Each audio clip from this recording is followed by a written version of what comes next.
ലോകത്തിന് ഇന്ന് ഹിരോഷിമയുടെ ആണെങ്കിൽ എനിക്ക് ഇന്ന് എൻ്റെ ബർത്ത്ഡേ ആണ് കേട്ടോ. യെസ്, എനിക്ക് 29 വയസ്സ് തികഞ്ഞിരിക്കുകയാണ്. ചെറുപ്പത്തിൽ ഈ പ്രായം ഒരുപാട് വലിയതാണെന്നൊക്കെ തോന്നിയിട്ടുണ്ടായിരുന്നു. പക്ഷേ ഇന്ന് തിരിഞ്ഞു നോക്കുമ്പോൾ സമയം എത്ര പെട്ടെന്നാണ് കടന്നു പോയതെന്ന് മാത്രമാണ് എനിക്ക് തോന്നുന്നത്. പഠിക്കുന്ന കാലത്തെ ഞാൻ വിചാരിച്ചത് 29 ഒക്കെ ആകുമ്പോഴേക്കും എൻ്റെ ജീവിതം മുഴുവൻ സെറ്റായിട്ടുണ്ടാവും. എനിക്ക് ഒരു ലോഡ് ഡ്രീംസ് ഉണ്ട്, അതെല്ലാം ഞാൻ നേടിയിട്ടുണ്ടാവും, എല്ലാ ചോദ്യങ്ങൾക്കും എനിക്ക് ഉത്തരം ഉണ്ടാവും. പക്ഷേ ജീവിതത്തിന് അതിൻ്റേതായ പ്ലാനായിരുന്നു. എൻ്റെ പല സ്വപ്നങ്ങളും ഇന്നും ബാക്കിയാണ്. എന്നാലും ജീവിതം എനിക്ക് അതിലും വിലപ്പെട്ട ചില പാഠങ്ങൾ തന്നിട്ടുണ്ട്. ഞാൻ വിചാരിച്ച പോലെ പല ആൾക്കാരും എനിക്കുണ്ടായിട്ടില്ല. അതുപോലെ പല ആളുകളുടെ പ്രതീക്ഷ പോലെ ഞാനും ഉണ്ടായിട്ടുണ്ടാവില്ല.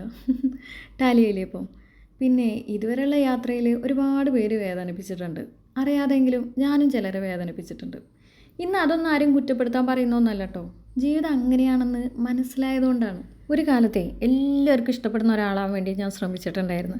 ഇന്ന് എന്നെ ആത്മാർത്ഥമായിട്ട് മനസ്സിലാക്കുന്ന കുറച്ച് ആളുകൾ മതി എന്നാണ് തോന്നുന്നത്. ഫണ്ണിയായിട്ട് തോന്നുന്നുണ്ടോ?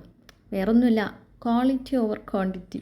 കൂടെ പഠിച്ചവരിൽ നിന്ന്, പഠിപ്പിച്ചവരിൽ നിന്ന്, പിന്നെ ജോലി ചെയ്ത സ്ഥലത്ത് ഇതിലും പോകുമ്പോൾ വീണ് കിട്ടിയ കുറച്ച് ആൾക്കാർ, പിന്നെ ഇൻസ്റ്റാഗ്രാമത്തിൽ നിന്ന് ഞാൻ അരിച്ച് പെറുക്കിയെടുത്ത കുറച്ച് മനുഷ്യന്മാർ, അങ്ങനെ മൊത്തത്തിൽ ഫിൽട്ടർ ചെയ്ത് കുറച്ച് ആളുകളെ ഇപ്പം എൻ്റെ ചുറ്റുള്ളൂ. ഇനി കുറച്ച് മോട്ടിവേഷൻ എടുക്കട്ടെ. നമ്മൾ നല്ലതായാലും ചുറ്റുള്ളവരൊക്കെ നല്ലതായിരിക്കും എന്നൊരു പൊട്ടച്ചിന്ത എൻ്റെ ഉള്ളിലുണ്ടായിരുന്നു. അതിനർത്ഥം നമ്മൾ കൈൻഡ് ആയിരിക്കണ്ട എന്നല്ല. ബൗണ്ടറീസ് വെക്കാൻ പഠിക്കണം. ആവശ്യമുള്ള സമയത്ത് നോ പറയാൻ പഠിക്കണം.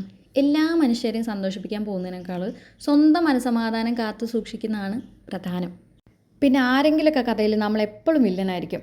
മനുഷ്യനല്ലേ പുള്ളേ.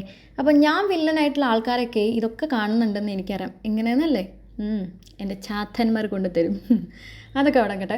ഇതുവരെ എൻ്റെ ജീവിതത്തിൽ ഞാൻ നിങ്ങളെ വേദനിപ്പിച്ചിട്ടുണ്ടെങ്കിൽ, മനഃപൂർവ്വം അല്ലെങ്കിലും ഐ എം സോറി. അതുപോലെ ഇനി നിങ്ങൾ എന്നെ വേദനിപ്പിച്ചിട്ടുണ്ടെങ്കിൽ അതൊന്നും എനിക്കിന്ന് മനസ്സിൽ കൊണ്ടുനടക്കാൻ താല്പര്യമില്ല. അതിനർത്ഥം ഞാൻ മറന്നു എന്നല്ല, ഞാൻ ക്ഷമിക്കാൻ പഠിച്ചു. ചില ഭാരങ്ങൾ ഇറക്കി വെച്ചാലാണ് നമുക്ക് കുറച്ചുകൂടെ സമാധാനത്തോടെ മുന്നോട്ട് നടക്കാൻ കഴിയുക. നമ്മൾ വിചാരിക്കും പോലെ ജീവിതത്തിന് ഒരുപാട് ലെങ്ത്തൊന്നുമില്ല. ഇതാന്ന് പറയുമ്പോൾ അത് അങ്ങ് കഴിഞ്ഞു പോകും. കണ്ടില്ലേ, എനിക്ക് 29 വയസ്സായി. എൻ്റെ എല്ലാ സ്വപ്നങ്ങളും പൂർത്തിയായിട്ടില്ല. പക്ഷേ ഞാൻ കുറച്ചുകൂടെ എന്നെ മനസ്സിലാക്കി. ഞാൻ കൂടുതൽ സ്ട്രോങ് ആയിട്ടുണ്ട്.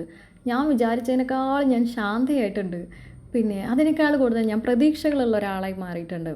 അതുകൊണ്ട് തന്നെ ഈ വർഷം ഞാൻ ആഘോഷിക്കുന്നത് എൻ്റെ ജന്മദിനം മാത്രമല്ല, ഞാൻ ഇതുവരെ അതിജീവിച്ച എല്ലാ ദിവസങ്ങളെയും കൂടിയാണ്.